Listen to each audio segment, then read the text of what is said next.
Hello students, उम्मीद है आप लोग बहुत अच्छे होंगे। आज हम लेके आए हैं क्लास 12 की केमिस्ट्री और आज हम सीखेंगे एक बहुत ही इम्पोर्टेंट टॉपिक, जिस टॉपिक का नाम है एब्नॉर्मल कोलिगेटिव प्रॉपर्टी, या इसी को आप जानते हो वैन हॉफ फैक्टर से। किससे? वैन हॉफ फैक्टर से।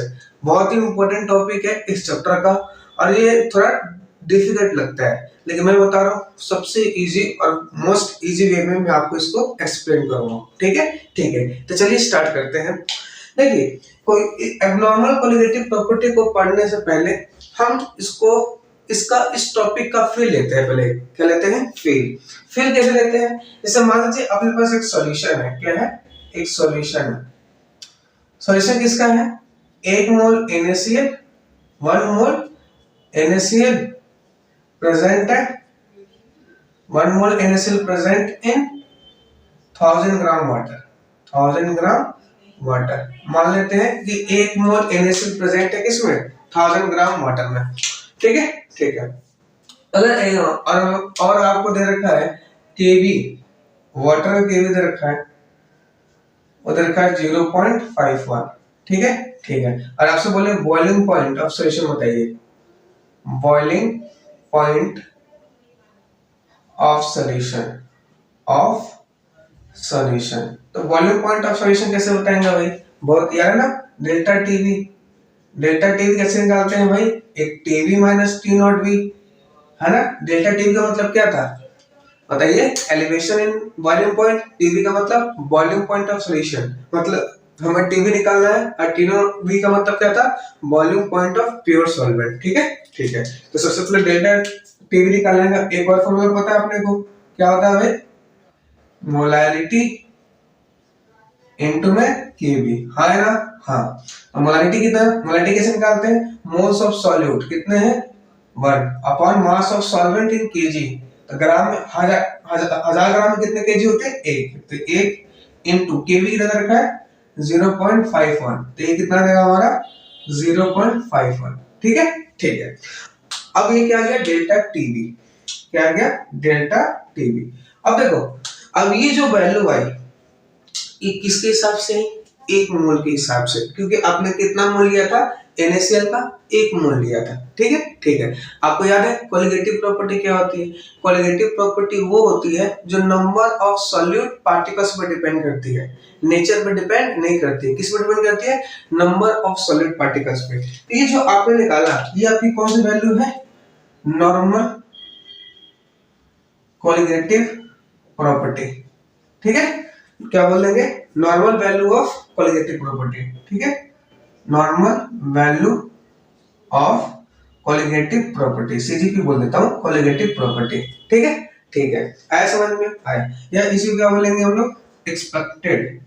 क्या बोलेंगे? एक्सपेक्टेड। या इसी को क्या बोलेंगे हम लोग? थ्योरेटिकल। क्या बोलेंगे? थ्योरेटिकल। ठीक है? ये क्योंकि ये जो वैल्यू आई ना, ये वैल्यू किसके हिसाब से? 1 मोल के हिसाब से। कितने मोल के? 1 मोल के हिसाब से। ठीक है? ठीक है। आया समझ में? आया। लेकिन आपको पता है, अब यहाँ पे इसको वैल्यू पुट कर दो तो टीवी कितना आ जाएगा? T not be plus volume point of water, solvent water है ना, तो 100 आएगा। तो ये 100.51 आ जाएगा। आ जाएगा? आ जाएगा। ठीक है? ठीक है। लेकिन देखो, अभी तक हमने जो भी पढ़ा है, जैसे हमने अभी तक जो भी क्वेश्चंस किए हैं, जितने भी क्वेश्चंस किए हैं, वो सब किस पे, कौन से क्वेश्चन बेस्ड है? यूरिया का था, ग्लूकोज का था, सुक्रोज का था।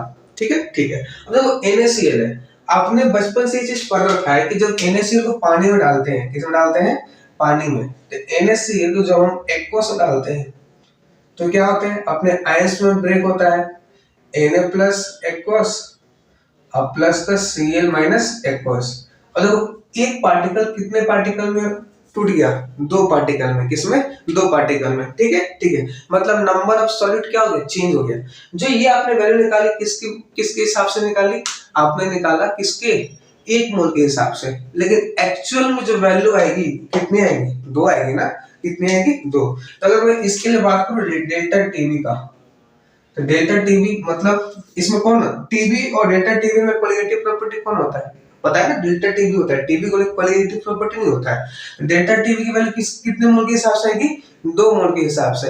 आपने कितना निकाला है, 1 मोल के हिसाब से, लेकिन एक्चुअल में जो वैल्यू आएगी कितने मोल के हिसाब से आएगी, 2 मोल के हिसाब से। ठीक है, ठीक है। इस वैल्यू को कितने से मल्टीप्लाई कर दोगे, 2, तो ये क्या आएगा, 2, 10 और 1 आएगा, ये delta TV.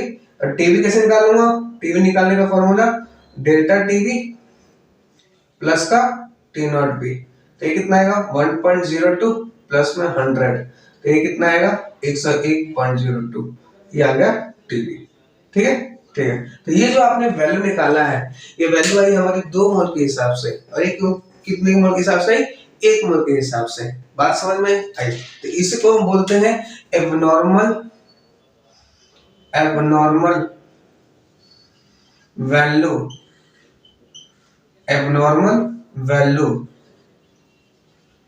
Of colligative property. ठीक है, या इसी को बोलते हैं हम लोग experimental value,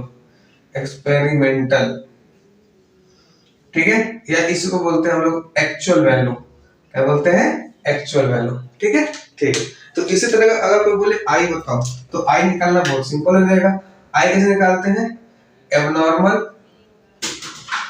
abnormal value of colligative property divide by normal value of colligative property. तो इस तरह से आई को हम डिफाइन करेंगे। आई क्या होता है, went of factor. Went of factor किसे दिखाते हैं भाई, आई से। ठीक है, ठीक है, आया समझ में। तो देखो अभी तक हमने जितने भी क्वेश्चंस लगाए ना, उन सब क्वेश्चन में कोई भी इलेक्ट्रोलाइट नहीं था। इलेक्ट्रोलाइट मतलब NaCl, KCl, एल्युमिनियम सल्फेट, ऐसा कुछ मतलब क्वेश्चन में था ही नहीं। ठीक है, जो कि बाद में जाके ब्रेक हो जाए। अभी तक आपने जितने भी क्वेश्चन लगाए हैं अभी जाके देखना, उसमें यूरिया था, ग्लूकोज था, सुक्रोज था, जो ब्रेकडाउन्स नहीं होते हैं। ठीक है, ठीक है। तो देखो आया समझ में, ये आई समझ में कैसे, कोई दिक्कत इसमें, कोई दिक्कत नहीं, नोट करिए। ठीक है, ठीक है, मिटाऊं, तो आई को डिफाइन करो। तो सबसे पहले आई का डिफाइन कैसे करेंगे, पहले नोट कर लीजिए, इसका आगे बढ़ते हैं। ठीक है, नोट कर लीजिए, कर लिया। तो सबसे पहले आई को डिफाइन करते हैं। कैसे डिफाइन करोगे, देखो व्हेन लिखेगा, when solute particles undergo association or dissociation,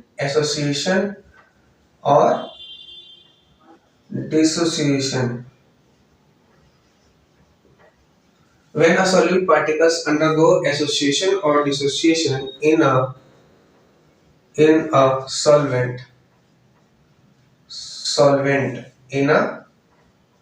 solvent, the observed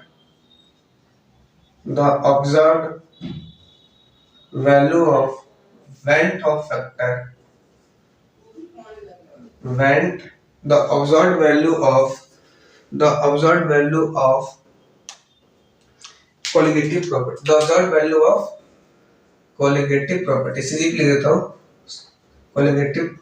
When a solute particles undergo association or dissociation in a solvent, the observed value of colligative property is different than the theoretical value. The theoretical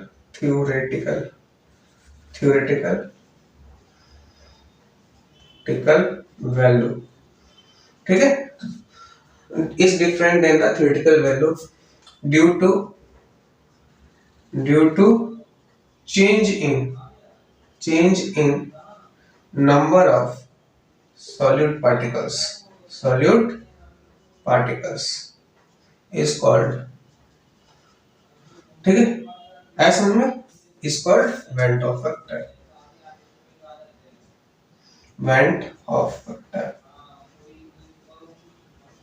ठीक, इस तरह से हम define कर सकते हैं went of factor को। आई की वैल्यू कैसे निकालते हैं, नेक्स्ट एबनॉर्मल कोलिगेटिव प्रॉपर्टी कैसी, एबनॉर्मल, ठीक है, ठीक है, अपॉन कोलिगेटिव प्रॉपर्टी कौन सी, नॉर्मल। एबनॉर्मल कोलिगेटिव प्रॉपर्टी को ऊपर रख दो और डिवाइड में कर दो नॉर्मल कोलिगेटिव प्रॉपर्टी की वैल्यू से, तो हमें क्या मिल जाता है, आई। बात समझ में आई, आई नोट करिए इसको, कोई दिक्कत, कोई दिक्कत नहीं। नेक्स्ट यहाँ पे बताओ, आगे देखिए, कर लिए, कर लिए। नेक्स्ट अब हमने क्या क्या पढ़ा था वो देखिए। कोलिगेटिव प्रॉपर्टी में हमने चार कोलिगेटिव प्रॉपर्टी पढ़ी थी। तो सबसे पहले क्या था, relative lowering in vapour pressure पढ़ा था ना भाई, याद है ना, relative lowering in vapour pressure क्या था अपने पास, डाइल्यूट सॉल्यूशन के लिए P not PS upon P not equals two moles of solute divide by moles of solvent, ठीक है, ठीक है। इस तरह से चीज देखिएगा, P not minus PS upon P not, moles of solute क्या होता है, wait of solute divide by, इस वेट मोल्स ऑफ सॉल्यूट कैसे लिख रहा हूं, डिवाइड करूंगा molecular weight of solute, molecular weight of solute, ठीक है, ठीक है। सबसे पहले दूसरे क्या पढ़े थे हमने, डेल्टा टीवी क्या था हमारा, केवी इनटू मोलारिटी, हाँ है ना, हाँ, तो के केवी केवी केवी केवी, तो केवी रहेगा। मोलारिटी कैसे निकलते हैं, weight of moles of solute, तो कैसे लिखूंगा, wait of solute divide by mass of solvent in KG, ठीक है। also किसे डिवाइड करूंगा, वेट ऑफ सॉल्वेंट से, सॉल्यूट से, sorry wait of solute, molecular weight of solute से, किससे, मॉलिक्यूलर वेट ऑफ सॉल्यूट से। सिमिलरली डेल्टा टीएफ होगा कैसे, केएफ इनटू में wait of solute divide by molecular weight of solvent और इनटू में 1 bye molecular weight of solute, ठीक है। उसी तरह तीसरी चौथी बात, पाई इक्वल टू क्या था हमारा, सी आर टी, ठीक है। सी का मतलब क्या था, मोल्स ऑफ सॉल्यूट, तो कैसे निकाल लूंगा, wait of solute divide by volume of solution in litre, ठीक है, ये आरटी और इनटू में 1 बाय क्या था, मॉलिक्यूलर वेट ऑफ सॉल्यूट। तो किसी कोई भी सॉल्यूशन लोगे तो उसमें सॉल्यूट का वेट क्या रहेगा, फिक्स रहेगा, क्या रहेगा, सॉल्यूट का वेट क्या रहेगा, फिक्स रहेगा, और सॉल्वेंट के मास भी क्या रहेंगे, फिक्स रहेंगे, या सॉल्वेंट का मास भी क्या रहेगा, फिक्स रहेगा। चेंज कौन हो सकता है, सॉल्यूट, क्यों, क्योंकि एसोसिएशन या डिसोसिएशन होगा वो किसका होगा, सॉल्यूट पार्टिकल्स का होगा ना, जो आप मिलाओगे या तो एसोसिएट होगा या तो टूटेगा। जैसे NaCl था, क्या था, NaCl था, तो टूटा था ना पानी में डालने के बाद, तो डिसोसिएट हो रहा था, Na प्लस में टूट रहा था, Na प्लस में टूट रहा था, प्लस Cl माइनस, जब आपने इसको एक्वस में डाला, पानी में डाला, ठीक है। तो जैसे आप पानी में डालोगे या तो एसोसिएट होगा तो डिसोसिएट होगा, तो एसोसिएट या डिसोसिएट किसका होगा, सॉल्यूट पार्टिकल्स का होगा, किसका होगा, सॉल्यूट पार्टिकल्स का। तो आप चारों कोलिगेटिव प्रॉपर्टी में देख सकते हैं, क्या देख सकते हैं कि जो कोलिगेटिव प्रॉपर्टी होती है वो किसके इनवर्सली प्रोपोर्शनल होती है, मॉलिक्यूलर वेट ऑफ सॉल्यूट के। तो यहाँ से एक बहुत ही इंपॉर्टेंट पॉइंट दे सकते हैं, आइए आपको पॉइंट याद होना चाहिए, ठीक है। जो कोलिगेटिव प्रॉपर्टी होती है inversely proportional to molecular weight of solute होता है, मॉलिक्यूलर वेट ऑफ सॉल्यूट।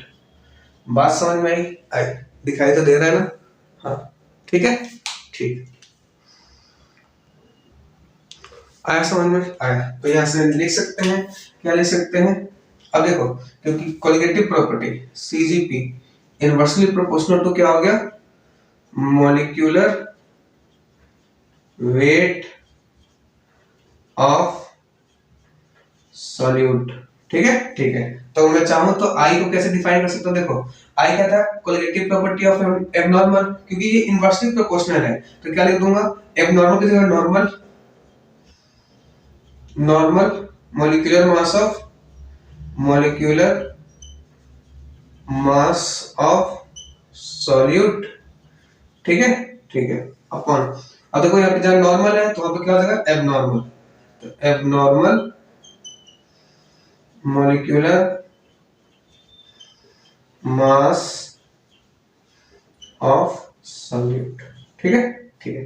तो ये अपने कुछ इंपॉर्टेंट फॉर्मूले आ गए। ठीक है, समझ में आया ना कैसे आया? कोई दिक्कत इसमें? कोई दिक्कत नहीं। नोट करिए, आगे बढ़ते हैं। ठीक है, ठीक है। मिटा दिया जाए भाई, मिटा दिया जाए। ठीक है, चलिए मिटा दो, मिटा दो।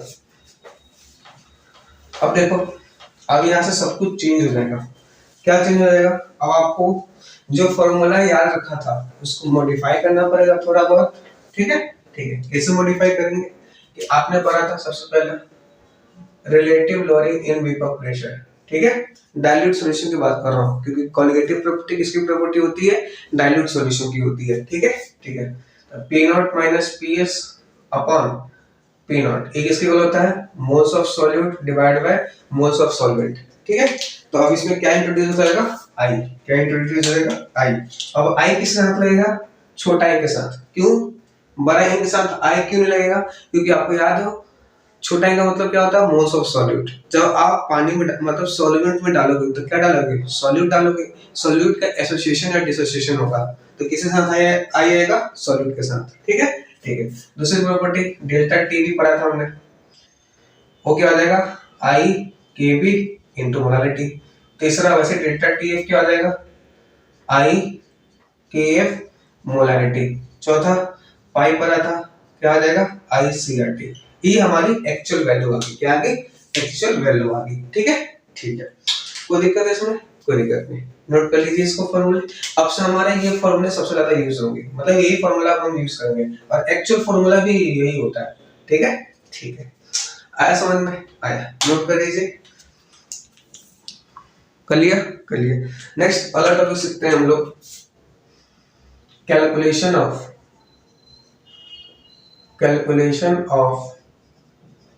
Went of factor. Went of factor. ठीक है, अब वेंट ऑफ फैक्टर का हम कैसे कैलकुलेट करते हैं? ठीक है, ठीक है। सबसे पहले केस लेते हैं फॉर डिसोसिएशन।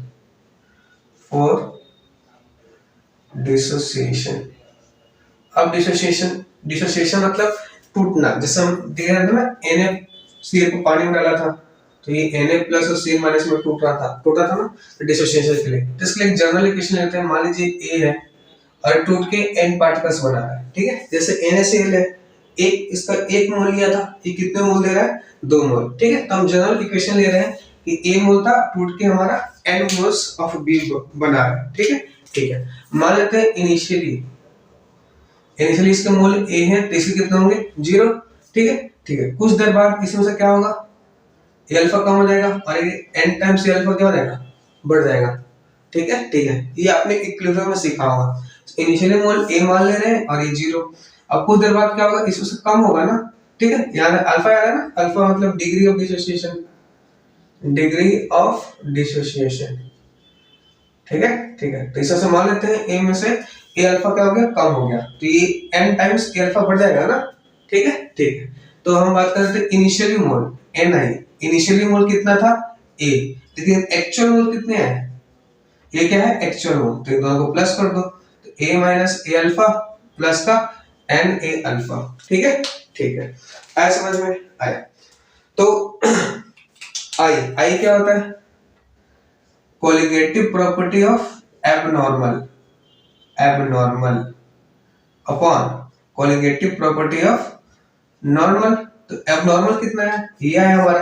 अच्छा, इस तरह इसको सॉल्व करते हैं। देखो, इन दोनों को जरा सॉल्व करते हैं। तो ये A माइनस इन दोनों को कॉमन क्या आ गया? इसको ले सकता हूँ Na अल्फा माइनस का A अल्फा। ठीक है, तो ये क्या है? A अल्फा कॉमन आ गया, n माइनस 1। अब इन दोनों में क्या कॉमन आ जाएगा? A, तो 1 प्लस अल्फा n माइनस 1।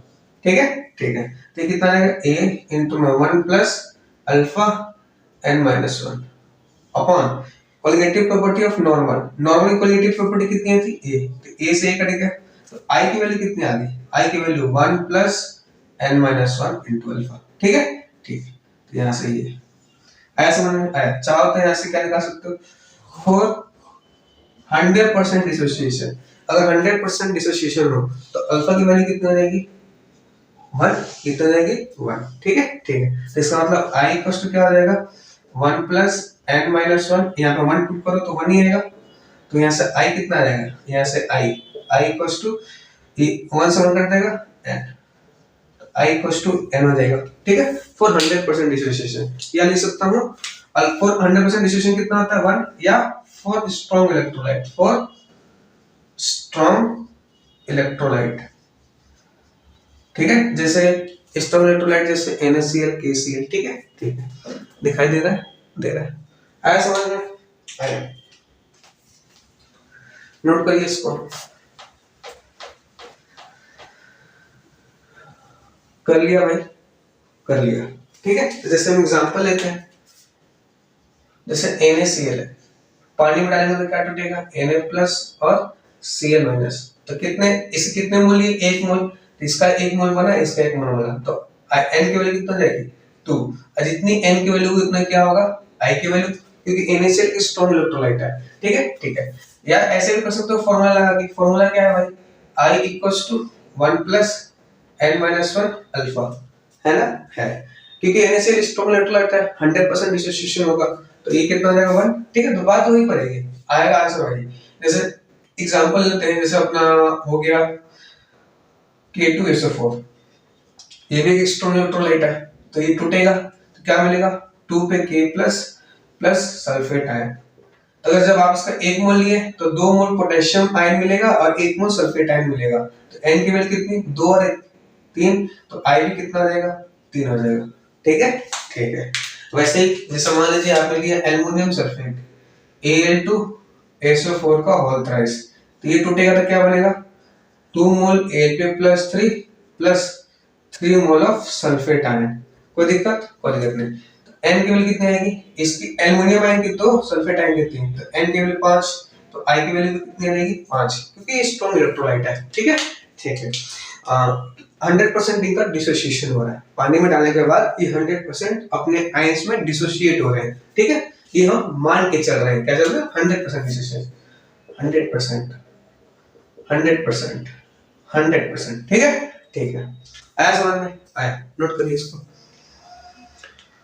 कोई दिक्कत है इसमें भाई, कोई दिक्कत नहीं, ये बताओ, बताओ। तो हम डिसोसिएशन के लिए आपको ये फॉर्मूला याद रखना पड़ेगा, I equals to 1 plus n minus 1 alpha, ठीक है, ठीक है। और फॉर 100% अल्फा कितना होगा 1, तो I की वैल्यू कितनी रहेगी, इक्वल्स टू n, ठीक है। या for strong electrolyte, strong electrolyte का ही अल्फा 1 होता है, ठीक है, ठीक है। नेक्स्ट जैसे मान लीजिए एक और एग्जांपल लेते हैं हम,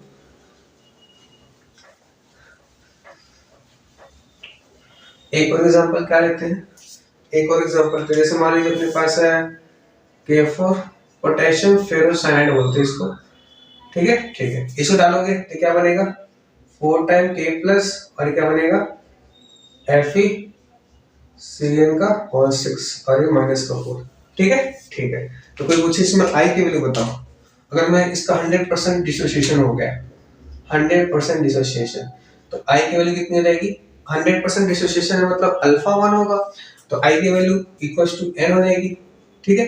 तो I कितना 4 मोल ये बन रहा है और 1 मोल उस 1 मोल ये, I की वैल्यू कितना रहेगी 5, कितनी हो जाएगी 5, ठीक है, ठीक है। अब मान लेता हूँ इसी का K4 FeCN होल 6, ये इसका 50% डिसोसिएशन हुआ, क्या हुआ 50%, तो क्या बनेगा, बनेगा तो ये अपना, लेकिन इसका डिसोसिएशन कितना हुआ इस बार 50%, ठीक है, ठीक है। तो कैसे निकालेंगे, याद है I की वैल्यू डिसोसिएशन को कैसे निकालते हैं, 1 plus n minus 1 into alpha, तो I equals to 1 plus n, कितने पार्टिकल्स है 4 1 5, 5 माइनस अल्फा कितना है 50%, 50% का मतलब क्या होता है, 50% का मतलब होता है 50/100 मतलब 0.2, सॉरी 0.5, कितना 0.5, तो 0.5 से मल्टीप्लाई कर दीजिए, तो I की वैल्यू कितना है 1 प्लस 4 0.5 मतलब 5/10, तो I की वैल्यू कितना रहेगी 1, 520/10, ये कट जाएगा, तो I की वैल्यू कितना रहेगी 3,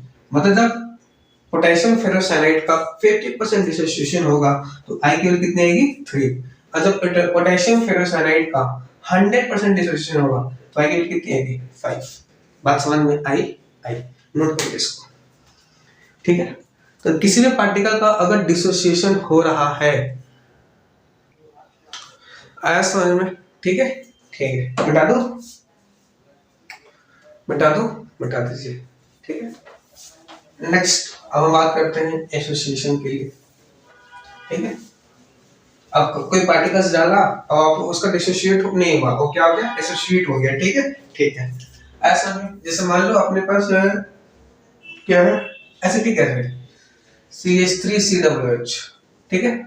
इसको जब आप पानी में डालो, इसका मान लीजिए अगर n मोल्स लेते हैं, क्या लेते हैं, n मोल्स, एसिटिक एसिड को n मोल्स लेते हैं, पानी में डाल लीजिए या इसको बेंजीन में डाल लीजिए, इसमें डाल लीजिए बेंजीन में, तो ये डिसोसिएट नहीं होता, ये एसोसिएट होता है। एसोसिएट होता है इसका मतलब क्या हो गया, ये जुड़ जाएगा, क्या होगा, जुड़ जाएगा, ठीक है।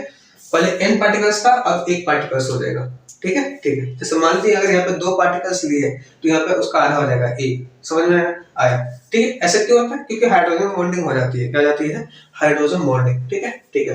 तो वो छोड़िए, वो हमारे लिए इंपॉर्टेंट नहीं है। इंपॉर्टेंट ये है कि जब एसिटिक एसिड को पानी या बेंजीन में डालते हैं तो उसका डिसोसिएशन नहीं होता है, क्या होता है, एसोसिएशन, ठीक है। तो हम next case number second for association, association, association के लिए जा रहे हैं सीखने हम। तो मान लीजिए n पार्टिकल से a का अब एसोसिएट होके n बन गया, ठीक है। तो वही इनिशियली मोल कितना था, इनिशियली a मोल था, a 0 मोल था। फाइनली क्या हो जाएगा, इसमें से a अल्फा आया ना, अल्फा क्या था, डिग्री ऑफ डिसोसिएशन, DOD, तो a माइनस a अल्फा हो जाएगा, ये क्या हो जाएगा, ये हो जाएगा a alpha by n times, क्या हो गया, कम हो गया ना, बल्कि दो पार्टिकल था तो यहाँ पे एक हो गया तो कम हो जाएगा ना, तो ए अल्फा, तो यहाँ पे क्या हो जाएगा, ए अल्फा बाय एन, ठीक है, ठीक है। ऐसे समझ में आया। तो एन आई इनिशियल मोल कितने थे, ए, एक्चुअल मोल कितने हैं, एक्चुअल मोल इन दोनों को जोड़ दो, ए माइनस ए अल्फा प्लस का ए अल्फा बाय एन, ठीक है।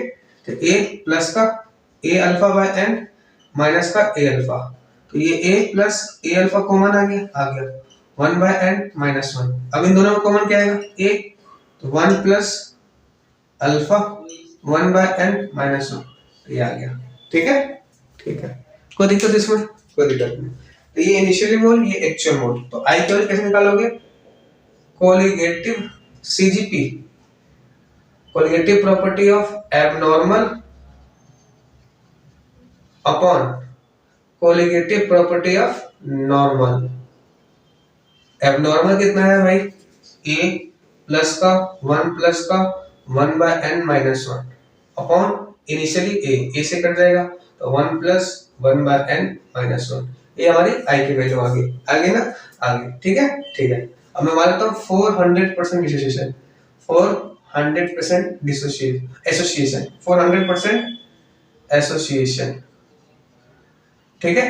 100% एसोसिएशन के लिए अल्फा कितना हो जाएगा, 1, तो इसका मतलब i इक्वल्स टू 1 प्लस, एक मिनट लोचा है, a कहाँ, मैंने ये नहीं लिखा ना, ये अल्फा है ना इंटू में, अल्फा इंटू में, अल्फा इंटू में, तो अल्फा 1 हो जाएगा, तो 1 प्लस 1, ये 1 बाय 1 प्लस में 1 बाय, क्योंकि 1 हो गया ना, माइनस 1, ये कट जाएगा, i की वैल्यू कितना रहेगी, 1 बाय, ठीक है, क्या आ जाएगी, 1 बाय। तो ये किसके लिए, एसोसिएशन के लिए, आया समझ में आया, नोट करिए इसको,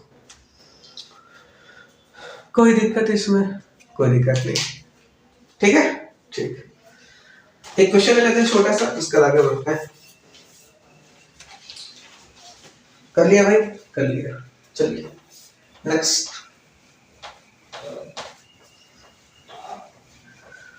क्वेश्चन क्या है, क्वेश्चन लिखिएगा, क्वेश्चन है अपने पास कि a decimolar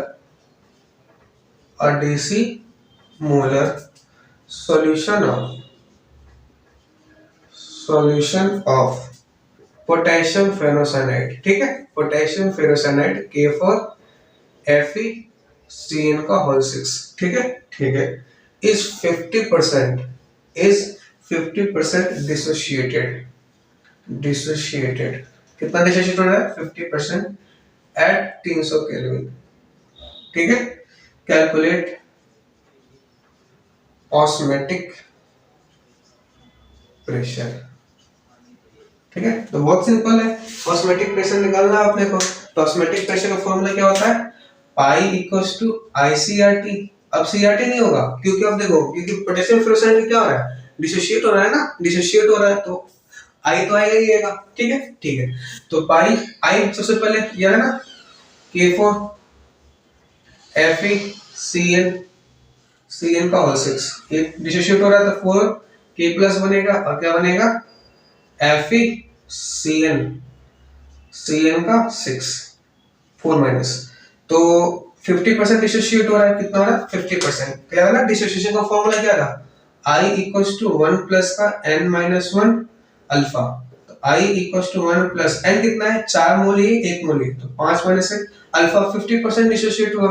50% मतलब 50/100, इसका मतलब 0.5, तो ये 0.5, तो 1 प्लस 4 इंटू 0.5, तो ये 1 प्लस कितना देगा 2, तो कितना देगा 3, तो I की वैल्यू कितनी आएगी 3, तो पाई इक्वल्स टू 3 C मतलब क्या था कंसंट्रेशन मतलब मोलैरिटी, डेसीमोलर मतलब 1/10, अरे डेसी ये समझते हो ना डेसीमोलर, तो 1/10 इनटू R की वैल्यू 0.0821 इनटू T कितना है 300 केल्विन। तो सॉल्व करोगे तो पाई की वैल्यू आएगी आपकी 7.3898। ठीक है, तो ये हमारी पाई की वैल्यू आ जाएगी। आया समझ में? आया, नोट करिए इसको, कोई दिक्कत इसमें? कोई दिक्कत नहीं, बताओ बताओ। ठीक है, अरे आया आया, चलिए आगे बढ़ते हैं। अगला चीज देखिए, आगे बढ़ने से पहले एक पॉइंट नोट करवाना है आपको। नोट क्या है जरा ध्यान से समझिएगा, नोट इंपॉर्टेंट है, क्वेश्चन बन सकता है इस पे। क्वेश्चन नोट क्या है मतलब नोट इन द सेंस कि क्वेश्चन के टर्म में ही नोट है। ठीक है, aqueous solution of same molarity,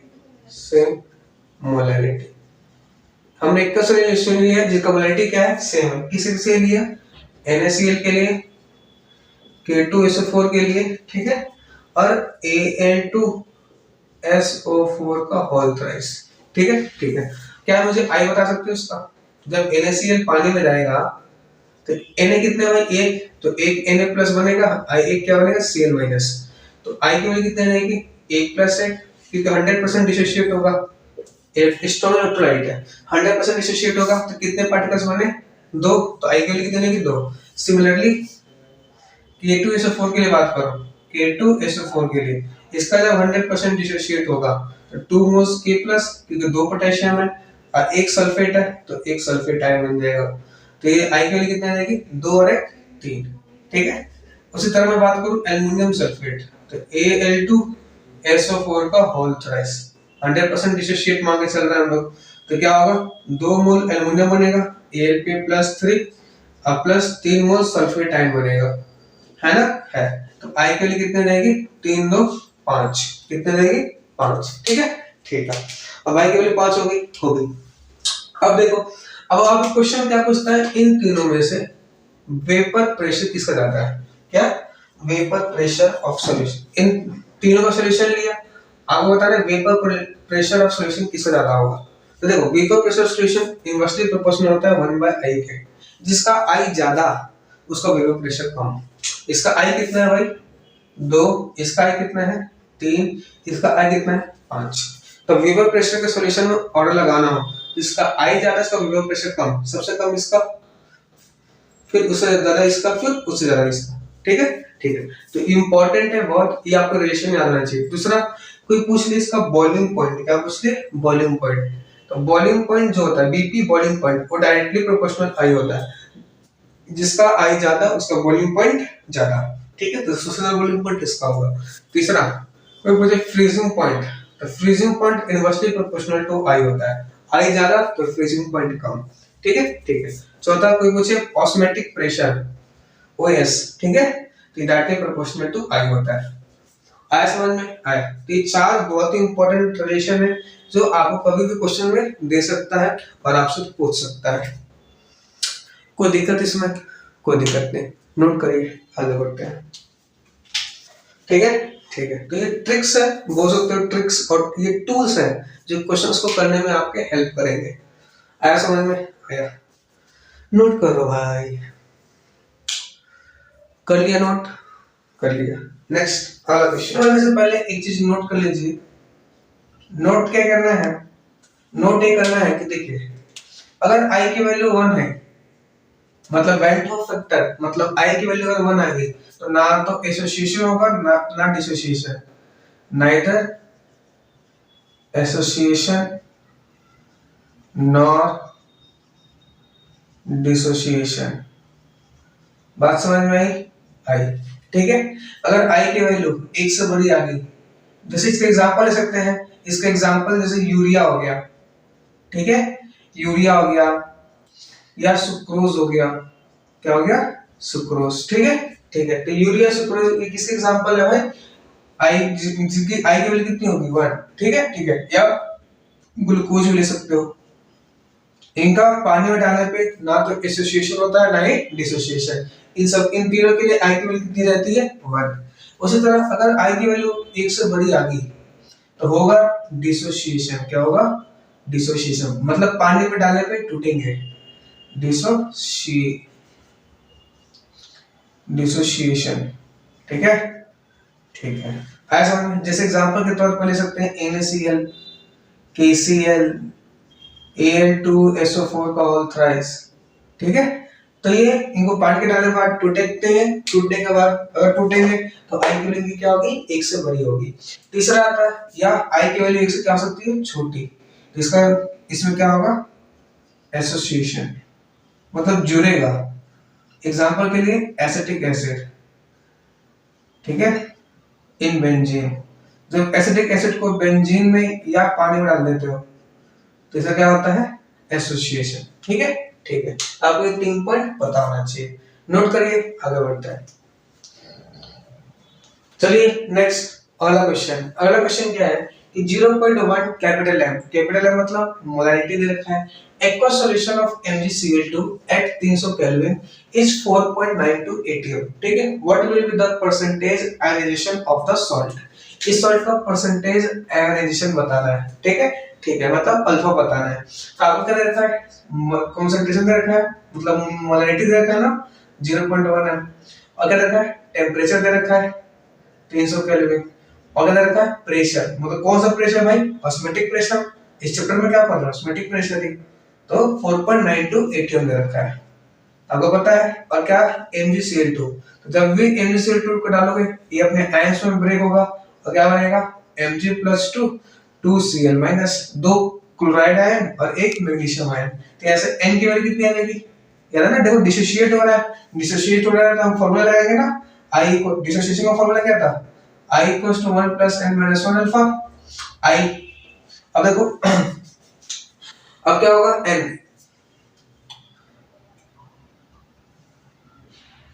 पर तो पाई = ICRT होता है, प्रेशर पता है 4.92, I नहीं पता, C कितना है 0.1 है ना, इनटू R कितना होता है 0.0821 और T कितना है 0.0821, याद है ना ATM है, क्योंकि पाई ATM में रखा है तो R की वैल्यू ATM में कितनी होती है 0.021 और T मतलब टेम्परेचर, मतलब कितना केल्विन।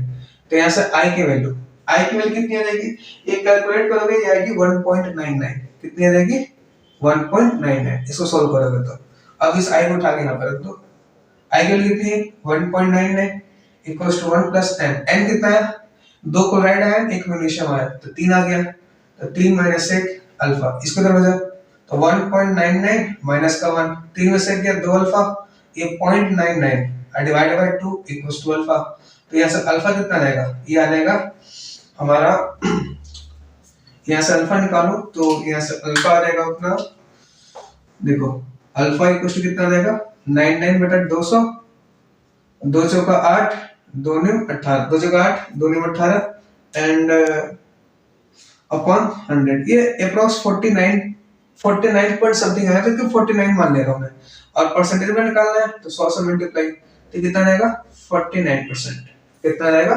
49%, अप्रॉक्स 49% आएगा।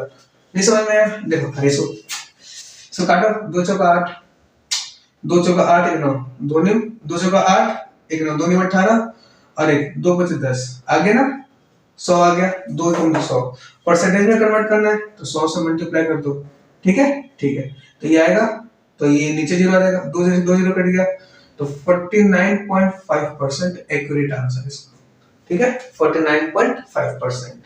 बात समझ में आई? नोट करिए। कोई दिक्कत इसमें? कोई दिक्कत नहीं। चलिए नेक्स्ट अगला क्वेश्चन।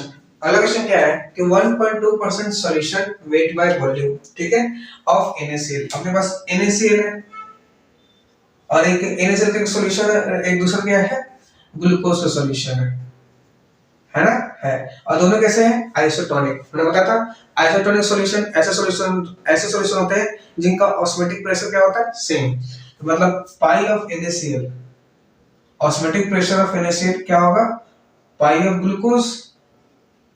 इसमें कोई दिक्कत? कोई दिक्कत नहीं, मतलब दोनों का ऑस्मोटिक प्रेशर क्या होगा, सेम होगा। पाई इक्वल टू क्या होता है, C1 RT iota I equal to C2 RT common cut गया, क्या बच जाएगा, IC1 इक्वल टू IC2, है ना, है, ठीक है, ठीक है। अब क्या बोला इसमें, अब बोल रहा है आइडिया बताइए रखोगे। Calculate the weight of factor of NaCl। NaCl का वेट ऑफ फैक्टर बताना अपने को, NaCl का वेट ऑफ फैक्टर, ठीक है, ठीक है।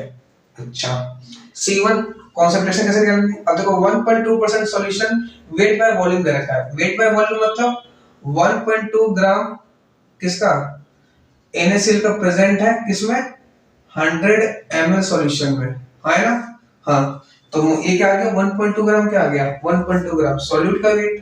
तो कंसंट्रेशन क्या होता है, मोल बाय वॉल्यूम।